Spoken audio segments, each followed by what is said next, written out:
আসসালামু আলাইকুম গাইস, সবাই কেমন আছেন? আলহামদুলিল্লাহ, আমরাও ভালো আছি। রাত বাজে 11:30। দেখেন, আপনার ভাইয়ের জন্য রুটি বানাইছি আর আলু ভাজি বানাইছি। তো রাত বাজে 11:30, স্বামীর জন্য রুটি বানাইছি এবং ভাজি বানাইছি। জানেন, ফ্যামিলির জন্য যত যাই করুক মেয়েরা কোনোদিন ভালো হইতে পারে না। কারণ একটা মেয়ে, যেরকম আমি একটা মেয়ে, মা বাবার চোখে আজ পর্যন্ত ভালো মেয়ে হতে পারি নাই, নিজের ছোট বোনদের কাছে ভালো বোন হতে পারি নাই, নিজের সন্তানের কাছে ভালো মা হতে পারি নাই, নিজের স্বামীর কাছে ভালো স্ত্রী হইতে পারি নাই। কিন্তু অনেক চেষ্টা করার পরও কখনো ভালো হইতে পারি না।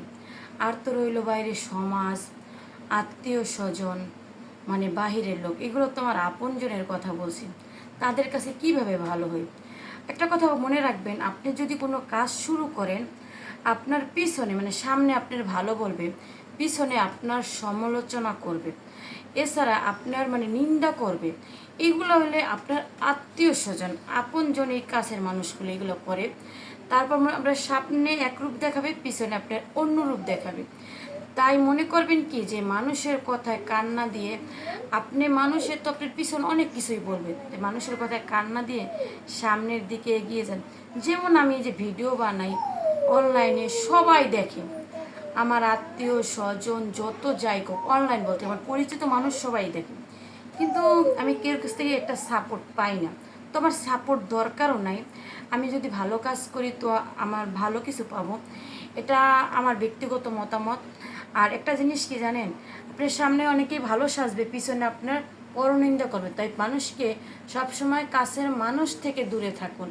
যে যেমন এরকম আপনজনের কাছ থেকেই ভালো হইতে পারিনি, আর পর মানুষের কাছ থেকে ভালো হইলেই কি না হইলে কি। তাই নিজের ভালো নিজেই ভালো, নিজেকে নিজেই ভালোবাসতে হবে। তাই বলবো কি, মানুষের কথায় কান্না দিয়ে নিজের গতিতে চলুন। কেউর কাছে ভালো হওয়া লাগবে না, নিজের ভালো নিজেই দেখতে হবে, নিজের ভালো থাকা নিজেরই দেখতে হবে। কেউর প্রতি ভরসা করা ছেড়ে দিন। তো সবাই ভালো থাকবেন, সুস্থ থাকবেন। আল্লাহ হাফেজ।